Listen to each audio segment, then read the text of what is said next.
เขาอันนี้งานนี้เขาได้กินงัว5 ตัวแล้วก็หมูตัวหนึ่งพี่น้องเอ้ย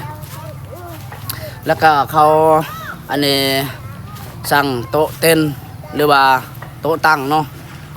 เต้นนั้นมันถึกอยู่12 ชุดพี่เบิ่งมืออื่นนี่แหละมืออื่นก็มันถึกอยู่มือผู้แขนเนาะแต่ว่าขึ้นอันนี้มือนี่หรือว่าตอนแรกเนาะมันเป็นอันนี้มืองันผ่าควันพี่น้องเต้นนี่มันถึกอยู่12 ชุดพี่น้องเอ้ยนี่โอ้3 หลังเฮือนได้นี่ไปเข้าทางพี่บ่เปลี่ยนนี่เนาะ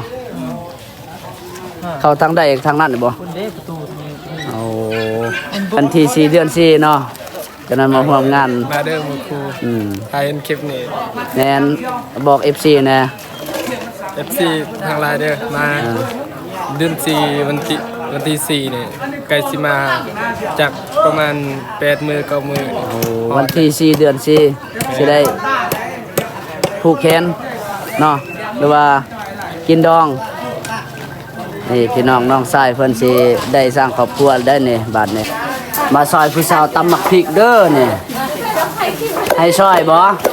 มาเด้อมาซอยผู้สาวนี่โสดอยู่บ่ผู้สาวนี่โสดแม่นบ่จักเปอร์เซ็นต์โสดนี่100แม่นบ่100เอา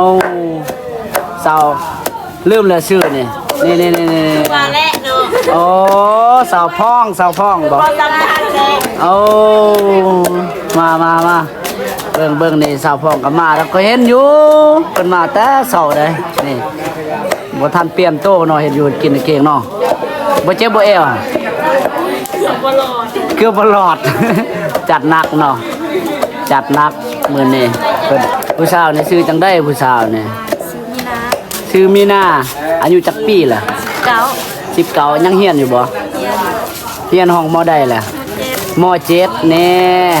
ม.7ปีนี้บ่แม่โอ้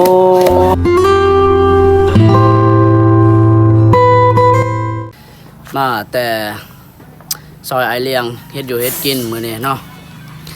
ถ้าก็ได้พักผ่อนพี่น้องเนาะแล้วก็บ่าวซีก็สิได้มาอัปเดตเติมเนาะงานนี้บ่าวซีบอกเลยว่าทางบ้านเฮาหรือว่าทางเขตชนบทบ้านเฮาเนาะงานนี้เขาจัดใหญ่เลยเนาะจัดใหญ่โอ้ครั้งแรกที่บ่าวซีได้เคยเห็นเนาะ เขาจัดใหญ่แล้วก็มื้อเช้านี้ก็ได้เฮ็ดกินเขาอันนี้งานนี้เขาได้กินงัว5 ตัวแล้วก็หมูตัวหนึ่งพี่น้องเอ้ยแล้วก็เขาอันนี้สั่งโต๊ะเต้นหรือว่าโต๊ะตั้งเนาะเต้นนั้นมันถึกอยู่ชุดหนึ่ง12 ชุดพี่น้องเอ้ยโอ้บอกเลยว่างานนี้อลังการ เป็นงานใหญ่ที่สุดในหมู่บ้านเฮาเนาะครั้งแรกในชีวิตพี่น้องบาซีก็ได้มาอันนี้เห็นกับตาเนาะว่ามีงานกินดองทางบ้านเฮาเนี่ยบอกเลยว่าคักพี่น้อยเด้ภาพทั้งหน้าเนาะพี่น้องเนาะเป็นงานกินดองเลยงานนี้เขาจัดอยู่บ้านพี่น้องเขาไม่ได้จัดอยู่ทงไหนทงหน้าเนาะมันเป็นแบบส่วนหลายนี่เขาจัดงานอยู่กับบ้านนี่แหละเนาะ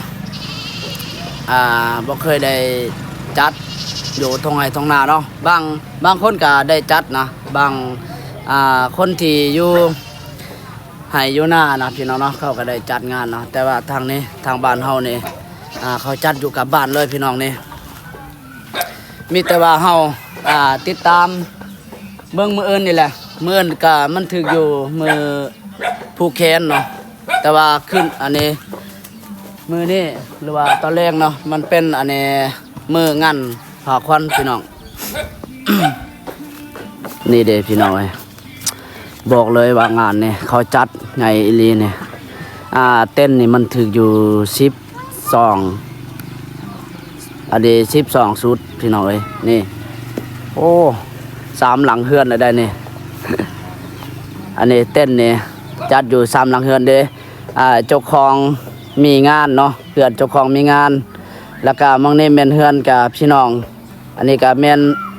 เฮือนพี่น้องคือกันเนาะ3หลังเฮือนนี่โอ้บอกเลยว่าโคตรคักเลยมื้ออื่นนี่มาเบิ่งนํกันเนาะสิคือหรือบ่ได้มื้ออื่นนี่เนาะคือตามเบิ่งนี่แหละตอนเขาจัดในมื้อเช้านี่โต๊ะเต้นนี่เขาได้จัดแต่มื้อเช้าเนาะแล้วก็อันนี้เฮ็ดอยู่เฮ็ดกินก็ได้เฮ็ดมื้อเช้าแล้วเนาะแล้วพี่น้องเขาจัดแต่7 โมง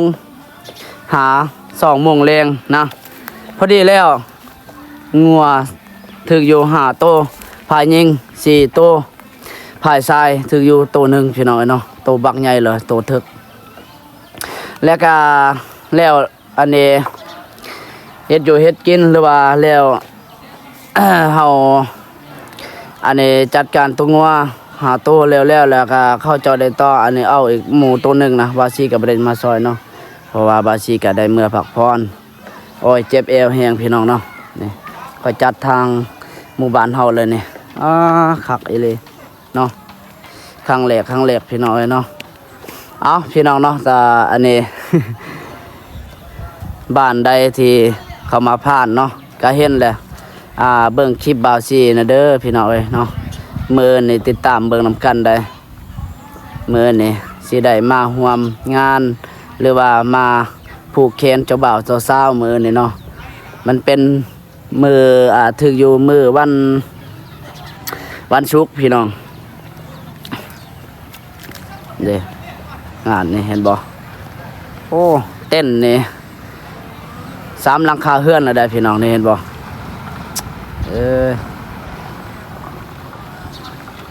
ติดกับหน้าทางเลยแต่ว่าเสียดายเด้เนาะถ้ามีรถใหญ่หรือว่ารถบรรทุกมาเนี่ยง่ายกุ้มเลยแหละพี่น้องเอ้ย เพราะว่าบ้านเฮามันเป็นจังซี่แหละ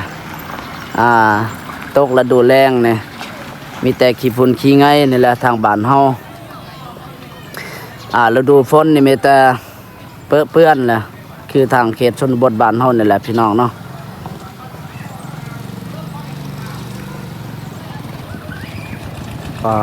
จบงานนี่ครั้งแรกที่ได้เห็นเลยเนี่ย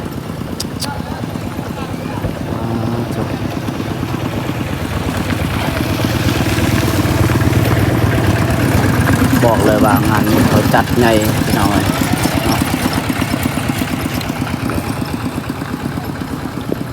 เบื้องนี้มันถืออยู่5 เต้นแล้วก็บ่อนกลาง5 เต้นเนาะแล้วก็อยู่นี้ก็เบิ่ง2พอดีรายรวมเบิดหานก็ถึกอยู่12 เต้นเนาะหรือว่า12 ชุดพี่น้องโธ่จัดนายพอดีแล้วมื้ออื่นเช้านี่สิได้ผู้แคนเจ้าบ่าวเจ้าสาวได้มื้ออื่นเช้านี่เนาะแต่ว่าน่าเสียดายเลยเขาจัดอยู่เข้มทางเลยนะนี่มันเป็นทางเส้นทางลวงทางใหญ่เนาะถ้ามีรถบรรทุกรถใหญ่มาเนี่ยไงกลุ่มอิลีแหละนี่โธ่ทางพุ่นกำลังเกี่ยมนะทางพุ่นนะ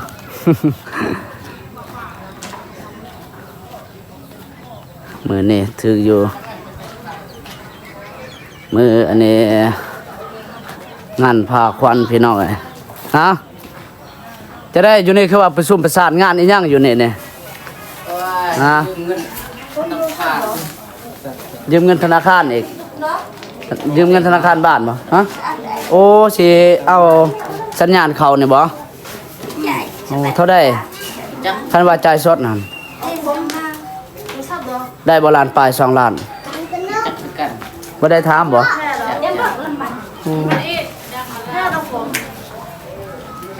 ย่านว่าบ่มีสัญญาณแล้วทางบ้านเฮานี่พี่น้องเนาะเห็นว่าข่าวๆในออนไลน์เขาว่าตัดอันนี้สายสัญญาณเคเบิลเป็นตาย่านบ่มีสัญญาณดีกว่าบ่มีน้ำมันรถเนาะ อีหลีได้เนาะยามจำเป็นเนี่ยเฮาโทรหาบ่ได้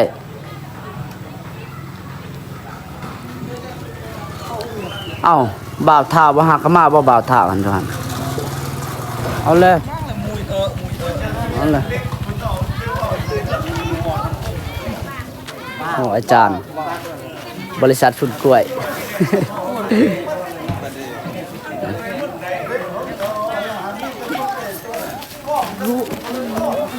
สิอัดทางบ่เนี่ยบ่ให้เข้าทางพี่บ่เปลี่ยนเนี่ยเนาะ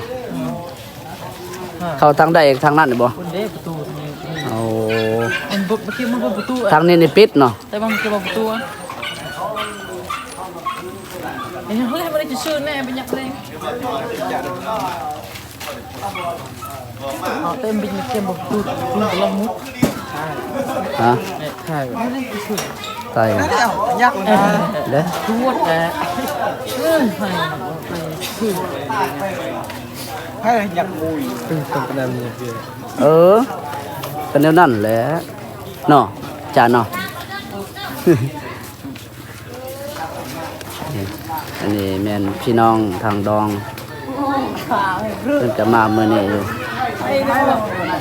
มานี่มางั้นพักผ่อนมื้อนี้เพราะว่ามื้ออื่นเช้าก็ได้ผูกแขนเจ้าบ่าวเจ้าสาวเนาะเป็นมื้อกินมื้อนี่เป็นมื้อกินดองจัดงานใหญ่เลยทางบ้านเฮาเขตชนบทเนาะ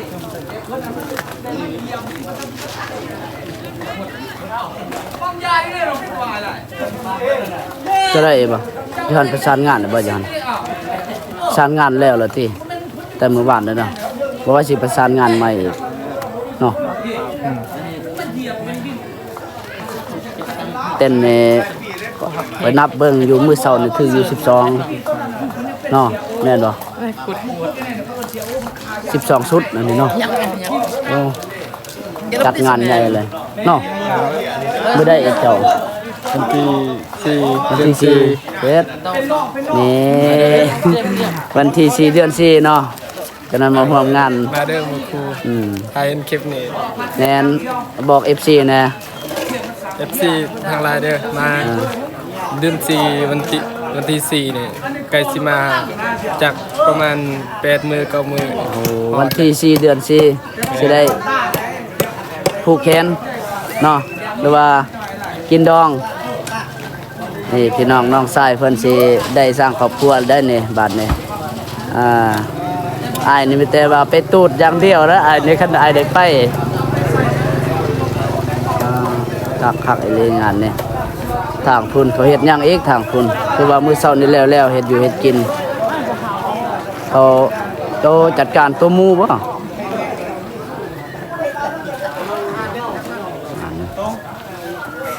งานอลังการโอ้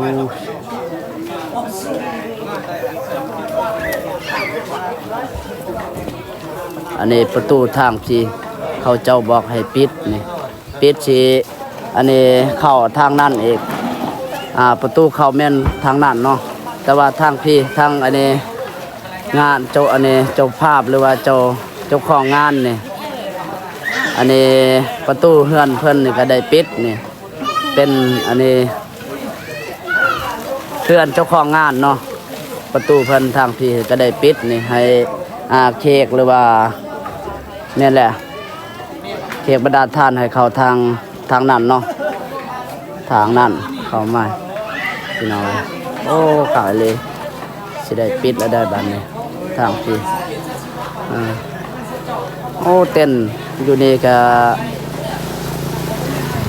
ทึกแต่สุดเดียวนะบอลเพื่อนเจ้าของงานเนาะเจ้าของงานดองนี่มีแต่เต้นเดียวส่วนรายนี้ทางเฮือนเขาเจ้านะเต็มสุดเลยทางนั้นอันนะ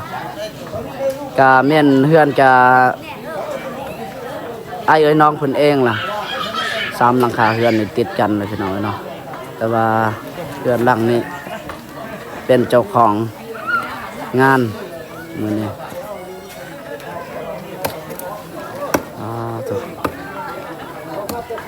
ตามว้ายการหอบแรงมื้อนี้นี่ มาซอยผู้สาวตำหมักพริกเด้อนี่ให้ซอยบ่ มาเริ่มมาซอย เออ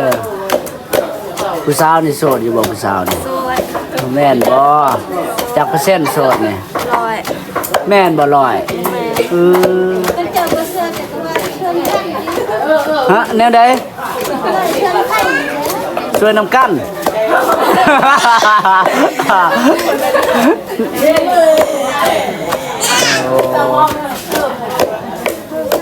มาซอยผู้สาวตำหมักพริกหน่อยก็เห็นคนตำแต่บางต้นจน2 ชั่วโมงบ่ทันแลกนี่ ฮอตลิสต์ ก็เลยมาทำข้าวๆได้นี่ป้าโทษพี่น้องเอ้ยงานเนี่ยเฮ็ดอยู่เฮ็ดกินแต่เช้าบ่ทันแล้วเนาะนี่มาอัปเดตเติมขอบแรงมื้อนี้หลังจากอันนี้บาซีก็มาซอยไอเลี้ยงเพิ่นเฮ็ดอยู่เฮ็ดกินมื้อนี้จนฮอดค่ำได้มื้อนี้พี่น้องเอ้ย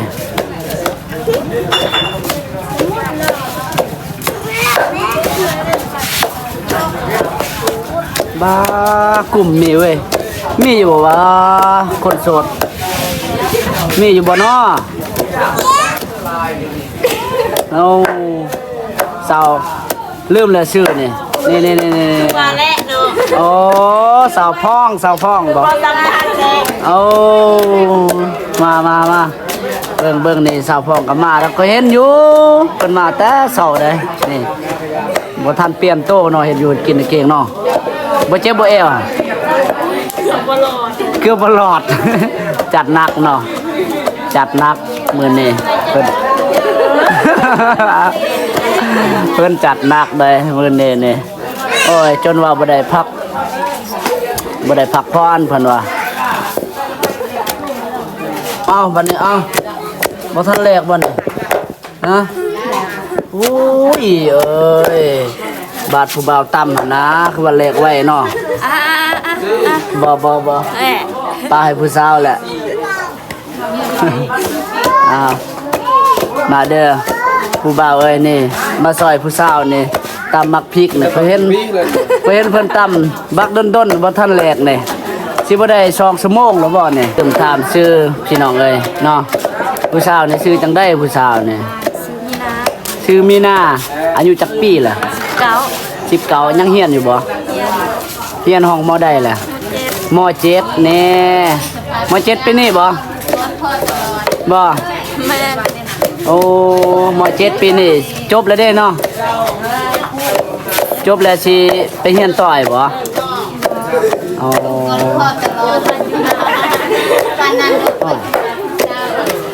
เอาลูกฮักลูกเพศเด้พุ่นล่ะเนาะสามีนาอยู่บ้านใดสามีนานี่เนาะ วิไล บ้านวงวิไลโอ้เอ้า บางทีคนบางงานถือกล่อง ดำจะได้ขาวจั่วจังสิกองไปกองกองโทรศัพท์คอยสิแตกก็ได้นี่โอ้ยยอมใช่ยาบ่ได้ชัวต่อเหอะไม่ดึงที่ไหนติให้ไปจัดบ่เคลื่อนเด้อเห็นบอกคันคอยบ่ไปถามข่าวๆนี่ตำบ่แลกไอ้ลี่เลยนี่ตำค่าให้อันนี้เด้อ ยังไม่ทันแล้วฉันตาม บ่ทันแล้วบ่เอาสิตำอีกบ่นี่อุ้ยเก่งเนาะถนัดเรื่องตำนั่นนี่ ให้ผู้บ่าวมาตำซอย บอกนะติบอกให้ผู้บ่าวมาตำซอยน่ะมาตำซอยเพิ่นเด้อนี่